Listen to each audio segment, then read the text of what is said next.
Hey, this is Sandy. And Randy. And we're here on AT Corner. Being an athletic trainer comes with ups and downs, and we're here to showcase it all.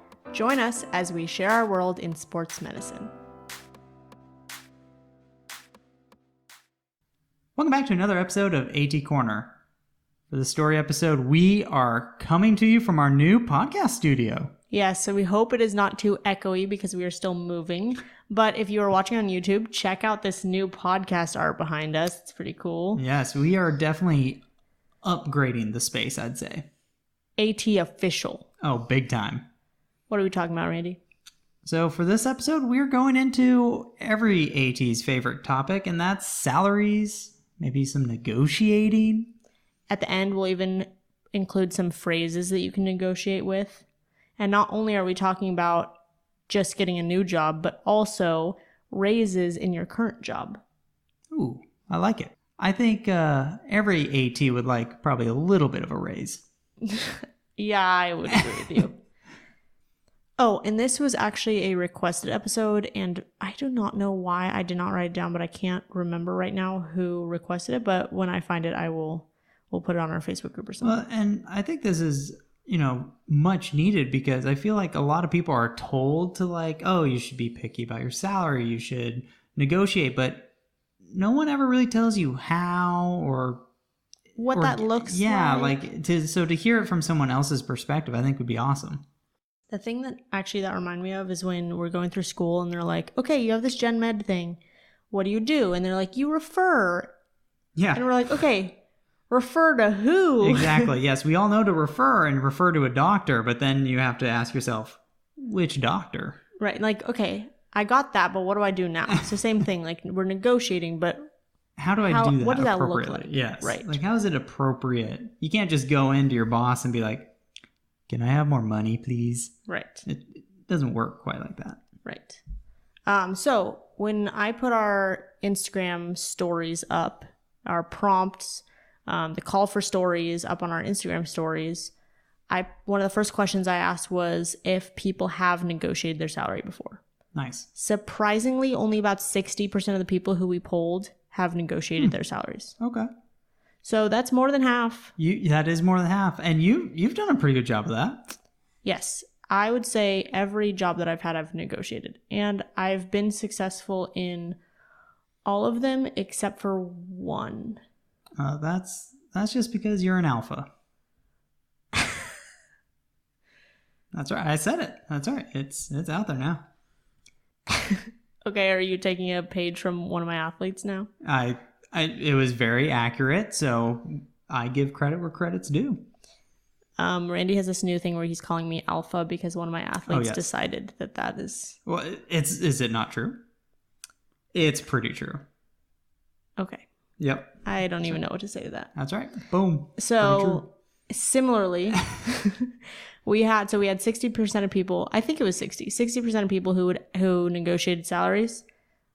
57% of people who we polled have asked for a raise. Oh, interesting. Okay.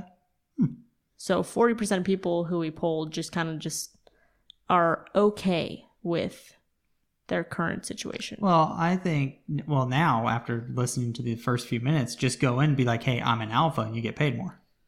I don't think that's how that works.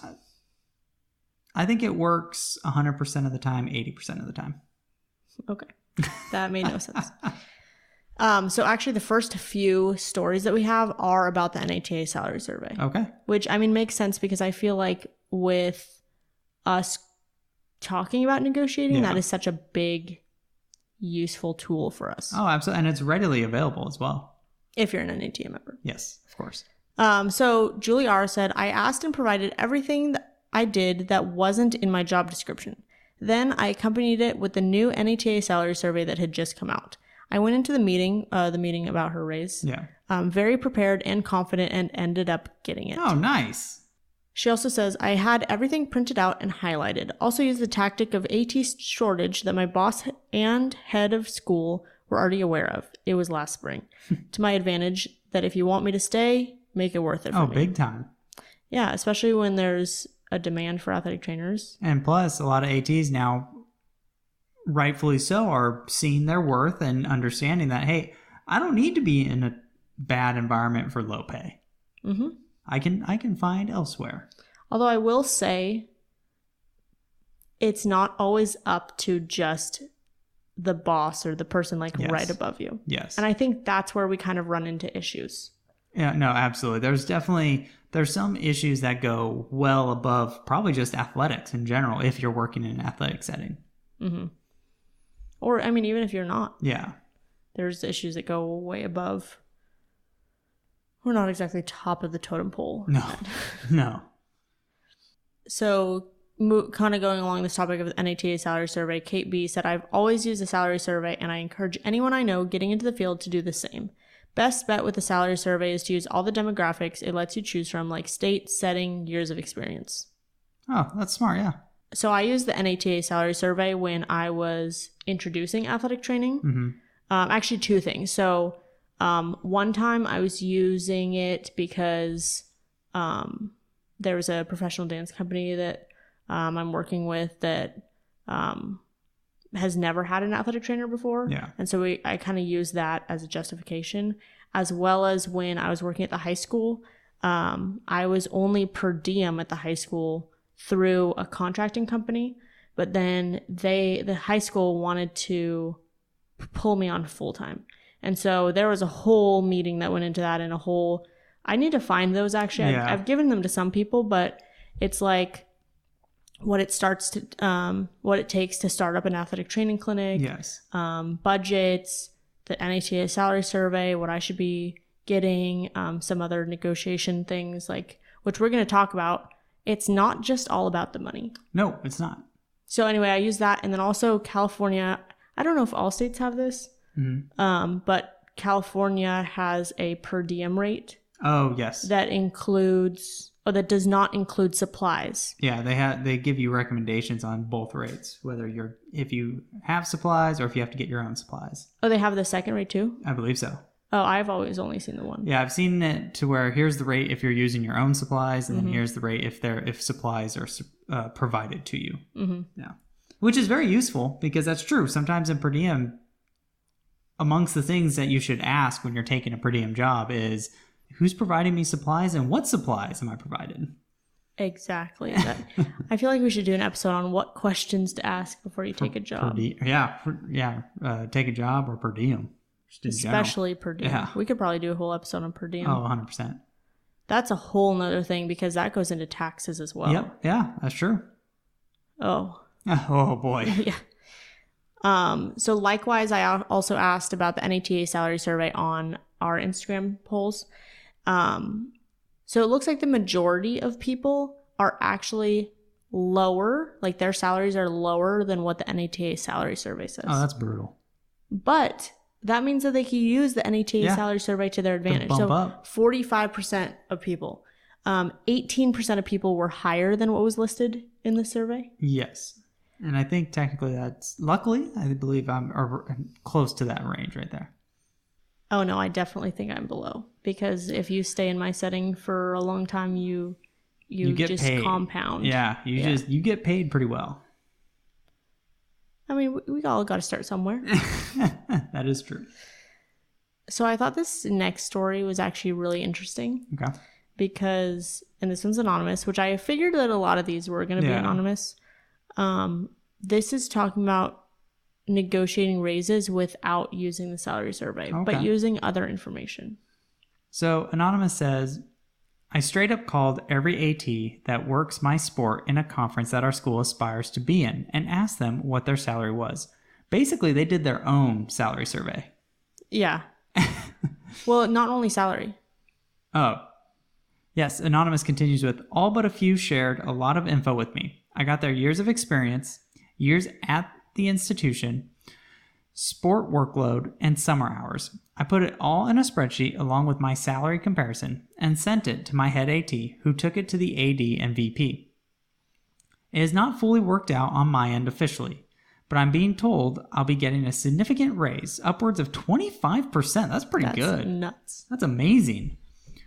With half coming January 1st and the other half July 1st. It also sparked a revamp of our base salaries and is affecting our whole AT department. So it's taking much longer than I wanted, but hopefully worth it in the end. And especially if it's benefiting the entire department. Right. Well, things like this, it's like you can't just hope that it's going to happen. Yeah. There are certain things that make change and make things happen. So, for example, like there was a job that I had that I was going to leave.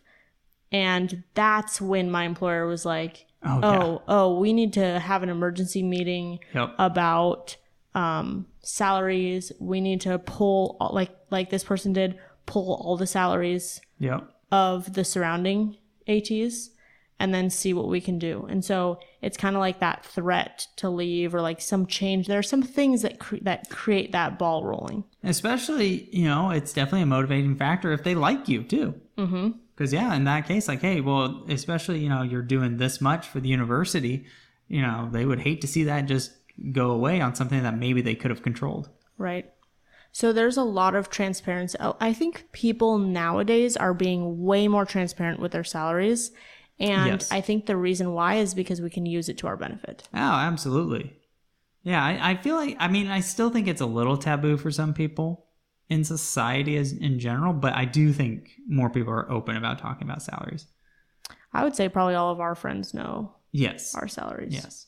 And we know theirs. There's also that dude on TikTok or something that asks random people, what do you do?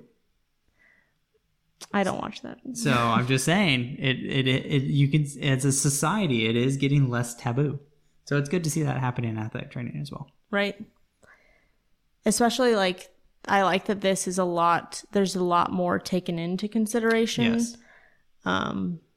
We're going to go into a couple of different things that you can negotiate that are not salary. I think we already talked about that. Yes. But yeah, I also like to highlight this because obviously you don't have to use a salary survey.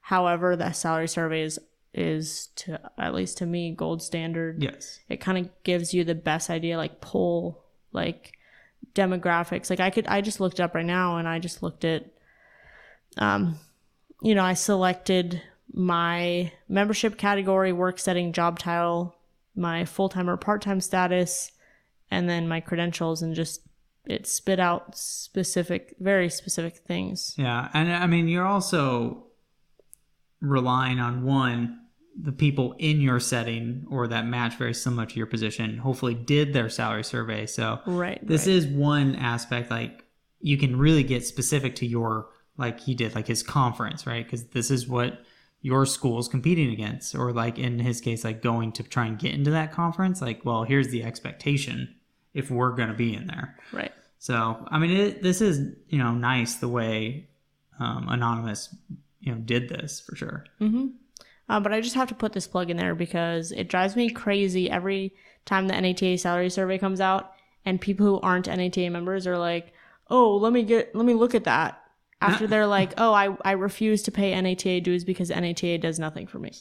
So just a little plug of like NATA does more than you think they do. And yes, they do more than the salary survey. Yes, absolutely. I'm not going to get on my soapbox. But position statements. Right. All right. So negotiating raises and a unique ask. Okay. This one's by Anonymous as well. A different Anonymous. Yes. My first year at my job, I made about $27K to be part-time, but this was during COVID. So I really was there wherever and whenever they needed me. Also did team travel, so was way over full-time. Oh, definitely. Mm-hmm. After the first year, I basically proved myself to be valuable enough. They moved me to a full-time and 50K. Third year, they added new teams at my school, wanted me to help with nutrition and oversee the new strength and conditioning coach for 55K. Man, I went back and forth with them for a few weeks, and I think they knew I really liked the position and wouldn't leave, so they wouldn't budge on the number. See, that's where that leverage comes in. Yeah, that's true. That's tough.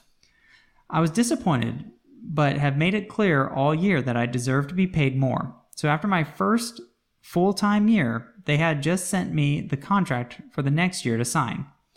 Without any type of conversation or anything, just standard percent raise, I think. Okay, so this happened to me.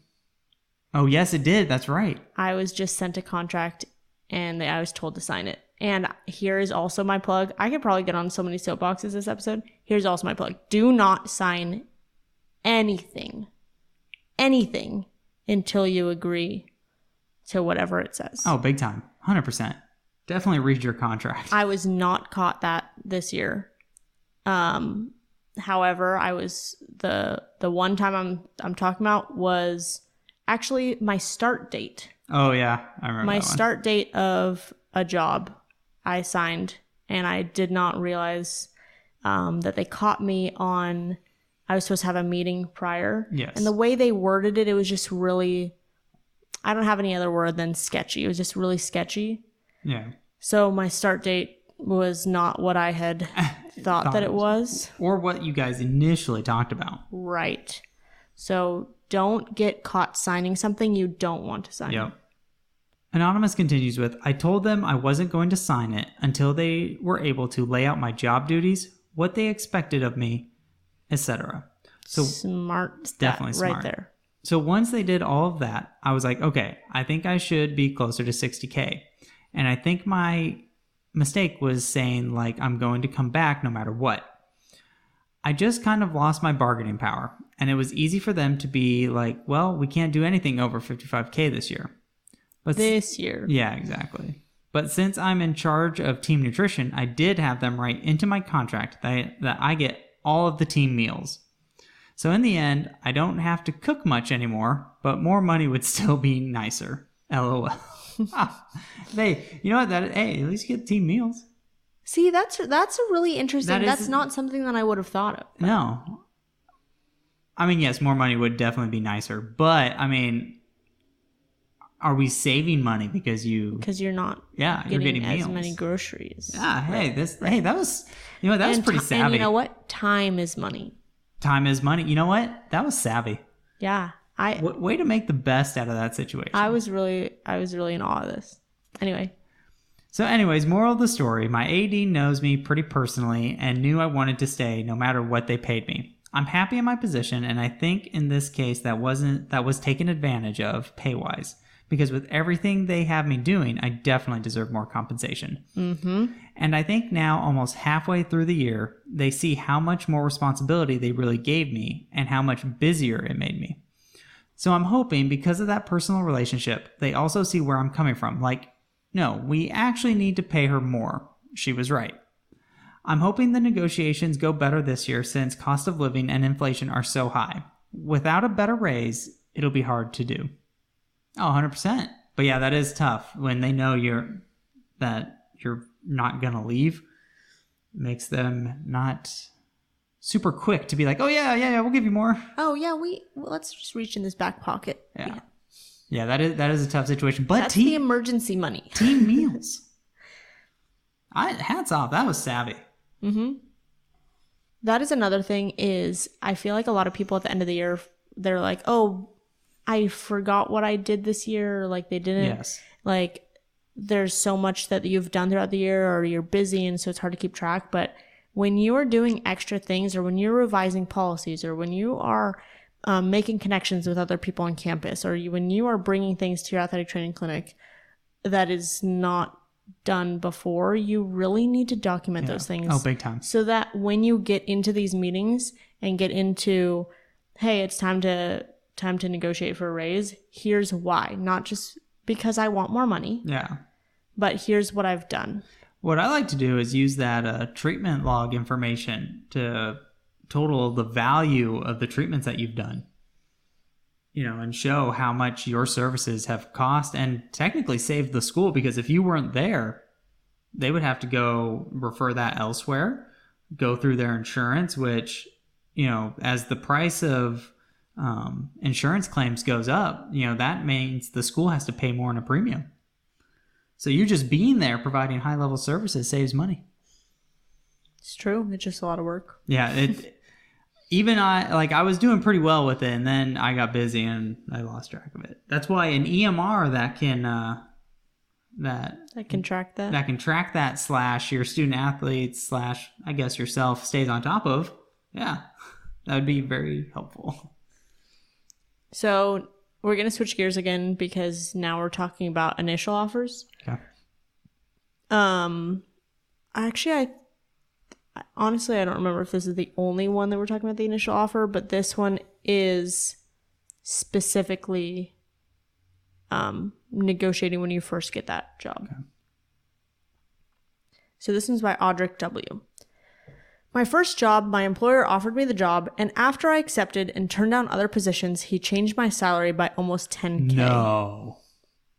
See, okay, this is exactly what I'm talking about when don't sign anything until you have what you want, because technically nothing's signed. Yeah, that's true. That's dirty. Right. That's horrible. It's very horrible. I found out later he was infamous for this behavior. Of course. That's literally how you find out is later.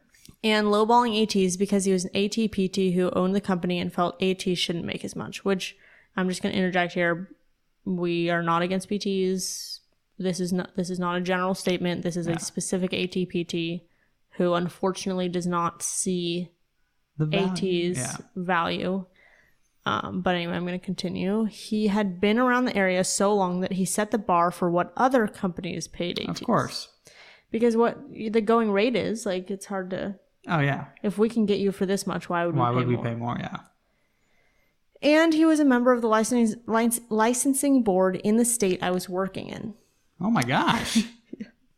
So he had a little bit of power. Yeah, seriously. He immediately gave me a contract that was less than what we... Actually, honestly, why does he even employ ATs?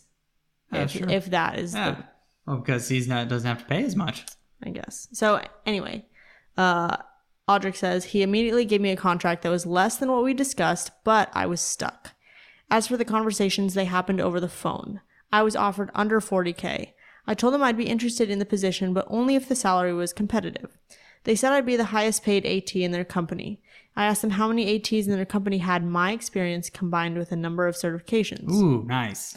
They asked fairly honestly and said none to either question. I mentioned that when you look at those factors, it's not a matter of what is fair to the current employees. It's a matter of pay matching the level of who you are trying to hire and level of care you intend to offer. Definitely. They said they would call me back. They did end up meeting me around $1K under the original offer, and I agreed.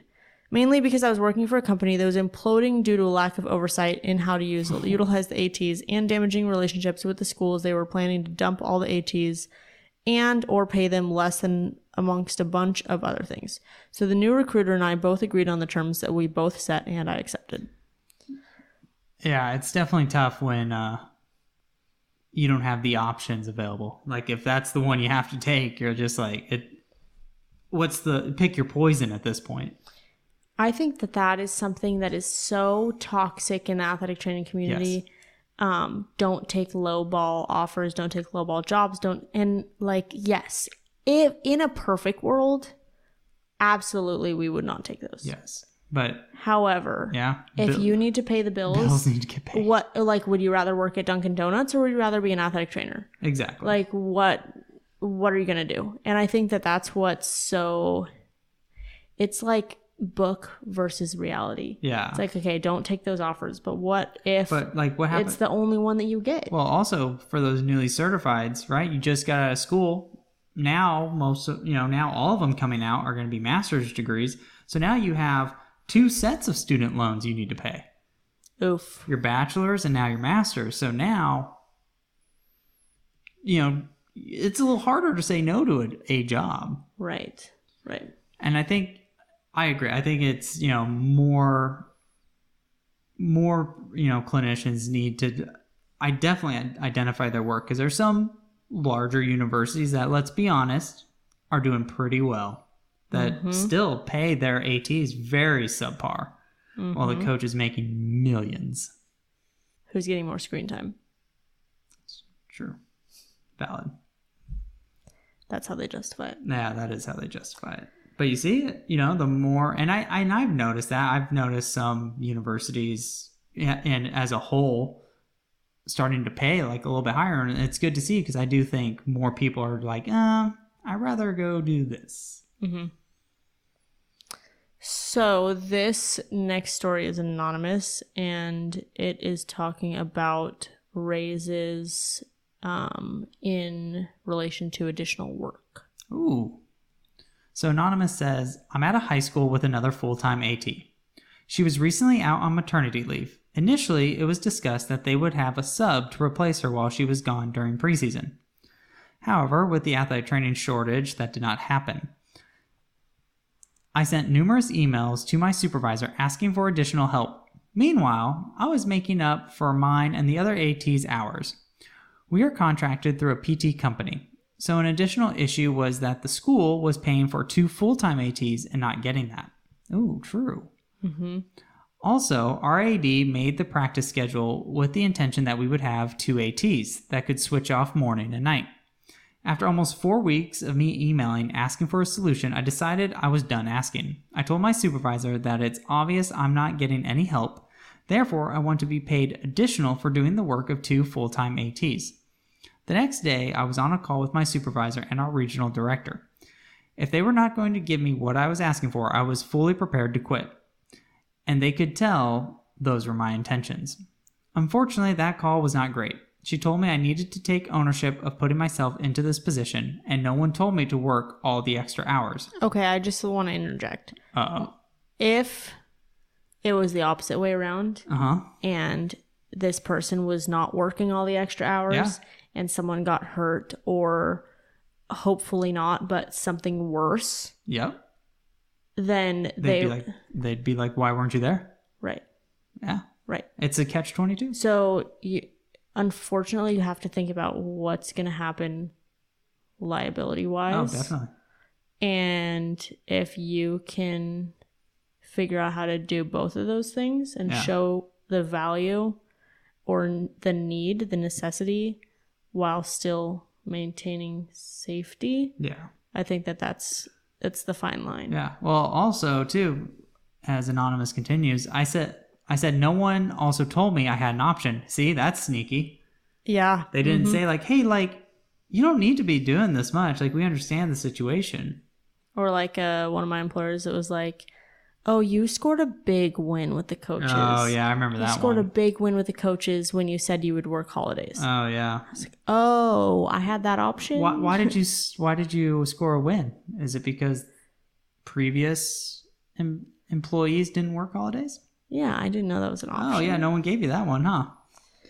Anonymous continues with, then she said I was in charge of my schedule, but then proceeded to backtrack and said it's the AD who decides what goes uncovered, and my supervisor and AD should have a meeting about that. Oh, see, they don't even know what they're talking about now. The whole meeting, I just tried to stand my ground. I made sure to have the exact dates of the previous emails and responses so she couldn't try and make excuses. This is another plug for if you do not document things. Not everything.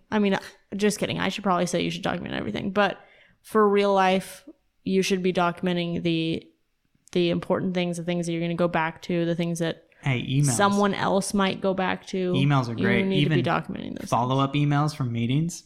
Mm-hmm.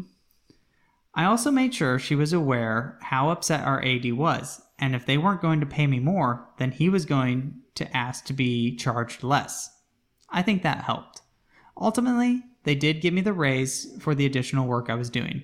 I expressed my disappointment with the company and explained how ATs are constantly advocating for themselves, but I shouldn't have to do that to my own employer. It sucks that it had to go down the way it did, but in the end, I got the results I wanted. Mm-hmm. And at the end of the day, that's what matters. But it does suck that you have to go through that much drama. Right. I think that also another puzzle piece is the fact that you're talking about relationships with your employer as well. And like one of our previous stories that was talking about, the AD is close to them and they, they have a personal relationship. I just feel like that's sometimes hard to feel like you want to ask because if you are denied or if you fail, you feel like it's not, that's just a weird. Yeah, no, big time. But I think that you have to treat this as its business. It is. At the end of the day, you are in business.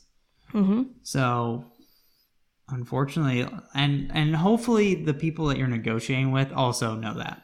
Right? Nothing's ever really personal. It's just because how I look at it is some employers, And it's the same thing that I try to explain to student athletes about coaches, right? Like some athletes get like jaded that like their coach went with another player, and it's just like, it's business. You can't look at it with emotions. Yeah. It sucks. It really does. Yeah. And it's unfortunate, and yeah, maybe the coach, does care for you as a person, but at the end of the day, they want to win. And if there's someone better than you, they're probably going to go after that person. Also, I just want to say with all of these, I feel like the underlying message or the underlying like theme is that you have to communicate because one, no one's going to read your mind. Yep.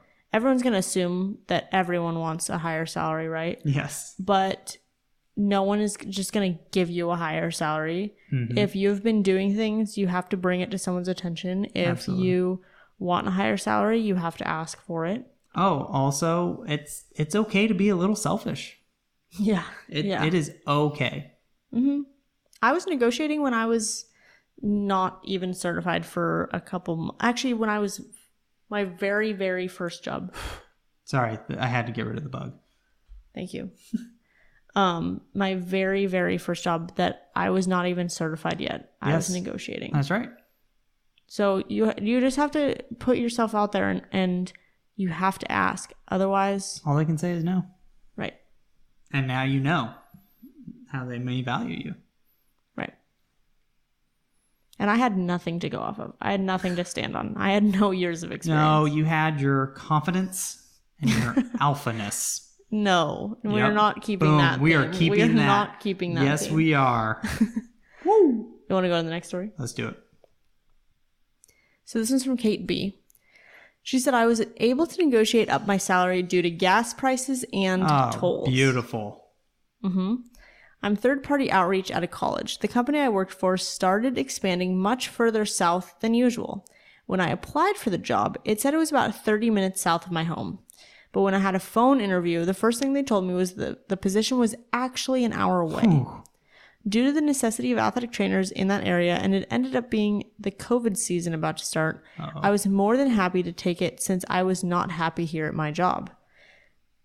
That was only 25 minutes down the road. I did not negotiate salary until they offered me at the end of the process, and I mentioned tolls and gas based on roadways I would take for the 70 miles to get to work. Ooh. Yeah. That's a drive. That's like double my drive. Yeah, that's literally you there and back. Almost. That's brutal. I think mine's like 47 right now. Yes. When I figured out the distance between my home and the job, I calculated tolls. Our state has a website to do that. Honestly, it seemed like they needed to fill the position fast enough that it wasn't a problem for them. See? Without hesitation, he raised my salary. Bargaining power. Yes, but it also a timing thing. It's a timing thing. Yes. Like we've said before, we've both sat in interviews. It is a very quick turnoff if someone asks about the salary, to me at least, ask about the salary in the interview. Because if you are offered, then you can go through that process. But like you only have like a couple questions. Don't use I want to know about the place. I want to know why, like what you're interested in. Yeah. That you're not just here for the money. Yeah. So I think that is a good timing thing. Yeah. Also, didn't negotiate until the end. That's also when you have the most power. Yeah, that's true. You can say things like, let me think it over, or because you already know that you're the only one being offered. Yep.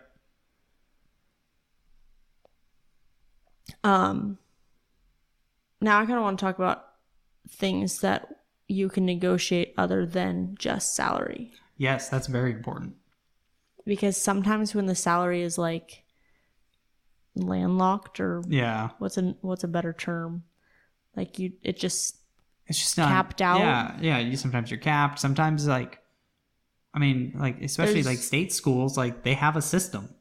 Right. Or there's no room for negotiation. Yeah. If there's no room, that is something like I'm just gonna go for phrases real quick. I always start after they offer. I always say, "Is there room for negotiation?" Yes.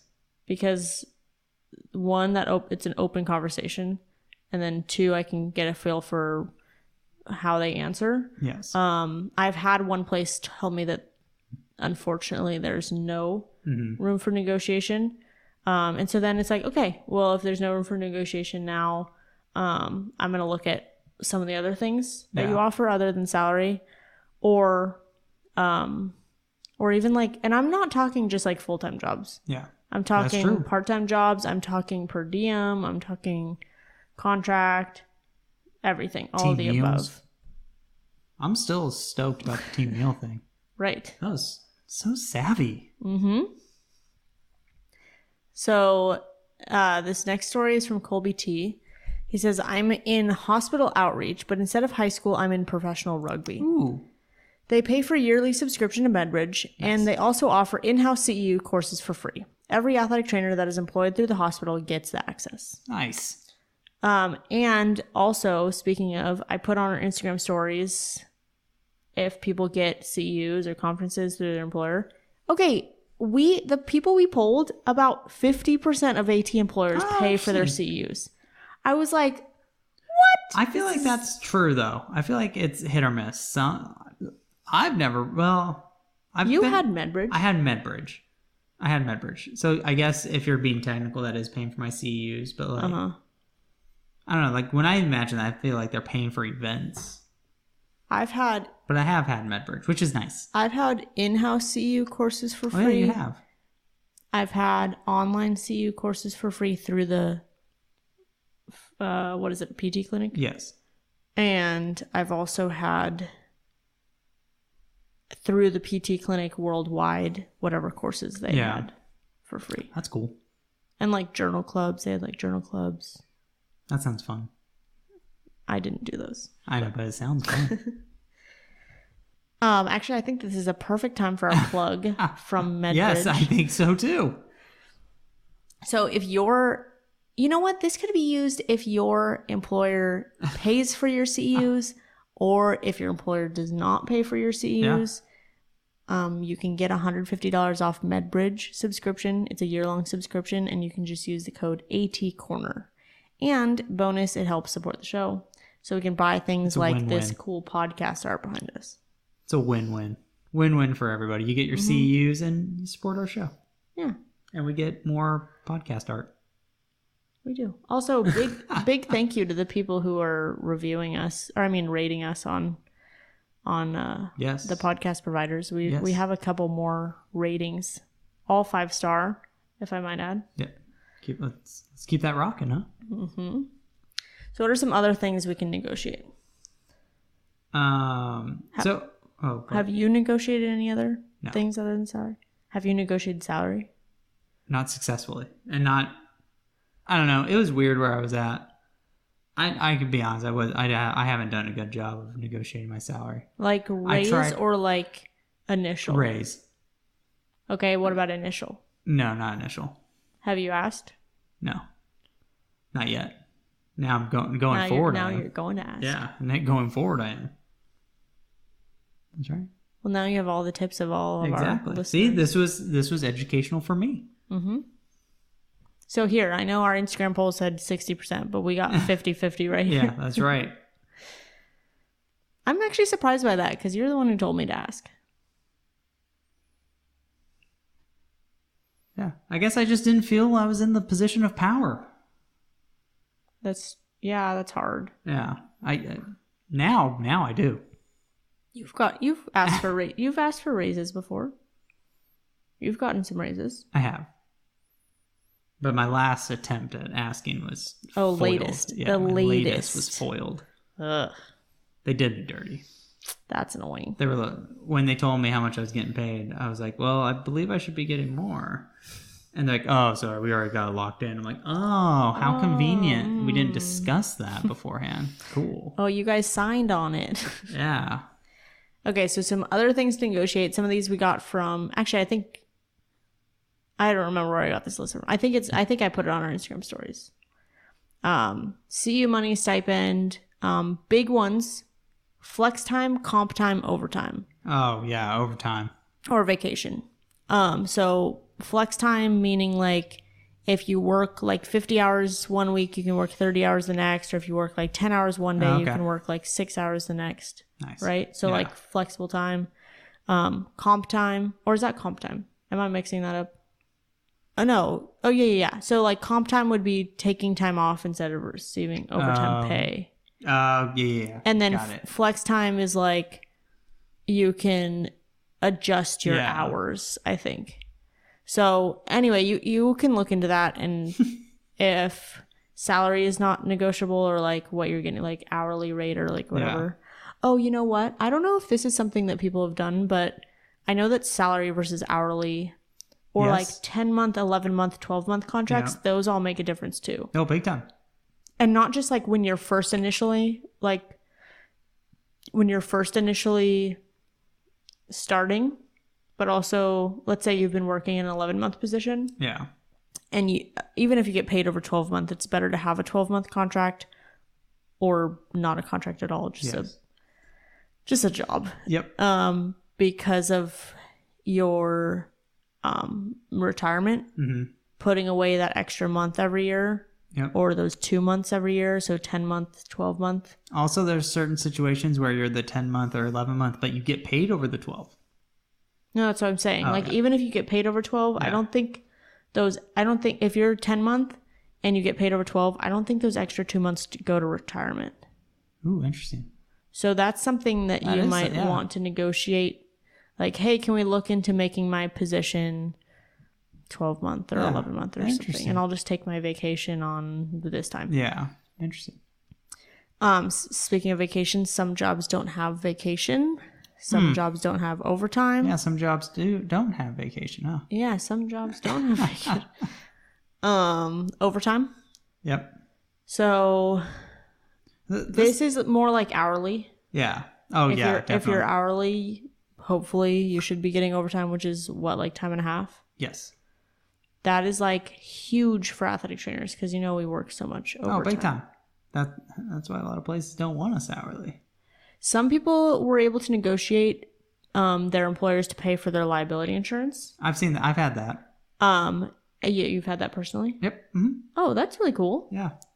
Also, I know a grad assistant. I know that you've had NATA membership dues paid for. Yep. Some people said reimbursement for clothing and gas. I have heard that, but I've never met anybody who's had a reimbursement for clothing. You know what? I haven't either, but someone submitted it. Yeah, like I've heard it. People have talked about getting reimbursed for clothing, but I have never met somebody who's had it. I wonder what kind of clothing. I mean, it makes sense if you work in indoor. Yeah. Right, because most of the time you're wearing some business cash. Reimbursement for gas, that's something that's really... That's what I wish I had. Could be important, especially if you are not working on site. Or if you don't have facilities. Right. Yeah. Also supply budget. And that's not something that directly affects like your take home, but that's something that could affect like your job quality of life. It is nice to have more toys. It is. Okay, so last section we have phrases that people have used to be successful in negotiating. All right. Like I said before, I always start with, is there any room for negotiation? Mm-hmm. And then I kind of hear them out. Someone said, thank you for the offer, but because of certifications, justification, like whatever you need. Yeah. I would be more comfortable accepting something in this range. Yeah. And give them a number. Yeah. I don't know what percentage you should go over. I think probably I've only negotiated $3,000 higher. Nice. So I haven't I didn't ask for 10 grand over. Oh, you didn't go for the whole can you double my pay, please? Right. I think it was probably 5, probably within 5%, I imagine. Oh, okay. Of their offer. Yeah. I'm just putting out numbers here. I don't know. But I mean, that's just from my short career. Yeah. Someone said, because I have more than 2 years of experience, entry-level salary is not reflective of my experience. True. So essentially they're saying if you have more than 2 years of experience, you should be negotiating more than that entry level salary. Oh, absolutely. So if they give you an entry level salary, then you can just explain like, okay, well, in this profession, like more than 2 years of experience, or like, especially a lot of times the job description will say needs 2 years of experience in this setting or something. And so then you can say, your job description says this. I have this. Yep. So this is why it's just not reflective. This is interesting. Some people use their current job. Yes. So like my current job is paying so-and-so this much. So in order for me to accept your offer, I would need to match my current compensation. Yeah. Yeah, no, definitely. Right. And I know that some people take pay cuts, but it also depends on like, are you giving me a moving bonus? Yeah. Are you giving me a stipend for? So there were some people. Benefits better? Someone submitted a story. They, I can't remember. It was about housing. I think their housing gets paid. I've seen that. I've seen some like help with like the moving, right? Yeah, I've heard of the housing deal too. I haven't really heard of that. Not personally. I've just heard it out there. Right. I mean, especially if you're like moving a lot. Yeah. One of the biggest phrases that people liked was, let me talk it over and get back to you. And the reason why that is so important is because you show that you can walk away from this. Yes. I feel like some people are afraid to do that because they feel like their offer is going to get rescinded. Yeah. I would be actually interested to see if anyone actually has had an offer rescinded, because I feel like once they open it, once they offer you, they kind of, I think it depends. It's I know they keep it open. Yeah. Like to the other people, they don't tell them no yet. Yeah. For the most part, but I feel like it's more as if you fall through rather than. Yeah, and it's like to get it rescinded, it's more like you more likely you probably did something you weren't supposed to, or something popped up that isn't good. Right, because they already know what they're offering you. I think at that point, it's not a matter of like, oh, this person's being greedy, we're going to take away their job. I mean, you can't wait for 3 months. Oh, no.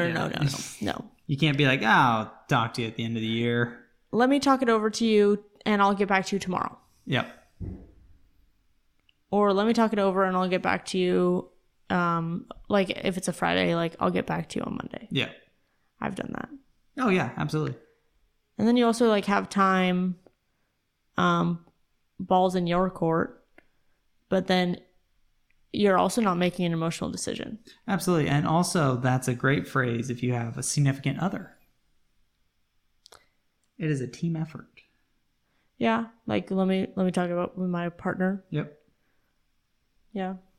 Because I feel like there'd be some irritated significant others or partners if you just came home and be like, hey, I took this job. Well, maybe if you're making like 6 figures, like. Oh, would that be the difference? Okay, so wait a minute. So if it's like, hey, I'm making 7 figures, here we go, we'll even up it, but we got to move to this state. You didn't have the button there before. Well, I'm just saying, what if that's the situation?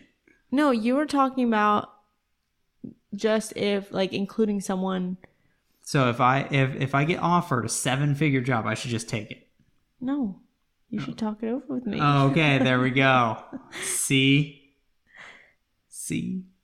Got it. No, I'm saying it would be like, what if I came home and was like, oh my gosh, I'm making 6 figures.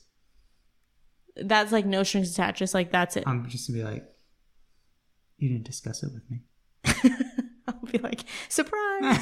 It's a good surprise. This is like, I don't know if there's any Office fans out here, but everyone gets on Jim Halpert for buying a house without talking to Pam. Oh. Yeah, I know. Toxic show, apparently. Actually, I feel like now that we're at the end of this episode, we can share a little bit of our personal experience of buying this house. Hi, Bug. You're back. So it's been quite the journey trying to buy a house, unfortunately, but we and Randy and I, of course, have opposite schedules. So Randy works like 7 a.m. to midday, and I work noon to 8, sometimes till 10.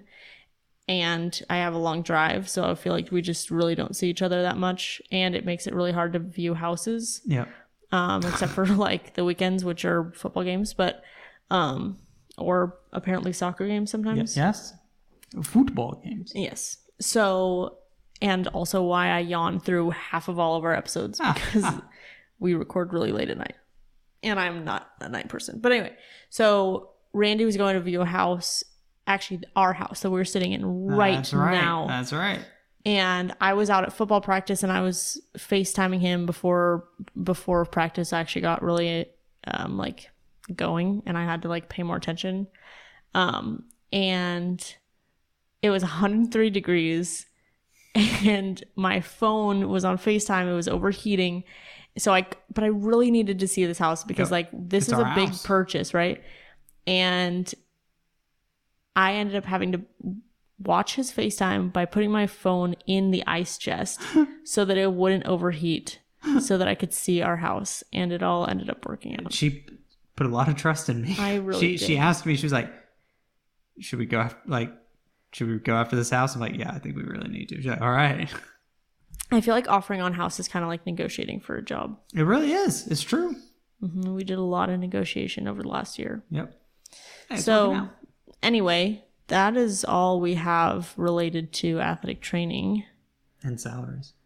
If you guys are new, we do every other episode as education or stories. So this one was a story episode brought to you by all of our athletic training listeners and Instagram followers. Next week, we're going back to our education. If you guys want to submit a future story, I know it's been kind of tough to find because I don't have a like specific day, but I think I usually post them like Tuesdays, Wednesdays. Yes. Is usually when I post the Instagram story prompts. And it's usually the week before we do a story episode. Yep. And sorry, I don't respond till like the weekend. So, also, if you guys are new, we have a Facebook group where we post episode threads, we post questions a week, so you guys can interact with us, you can interact with other listeners of the show. And that is facebook.com/group/ATcornerPodcast. Yep. And Randy, do you have anything else to add? No. Thank you for helping us showcase athletic training behind the tape. Bye.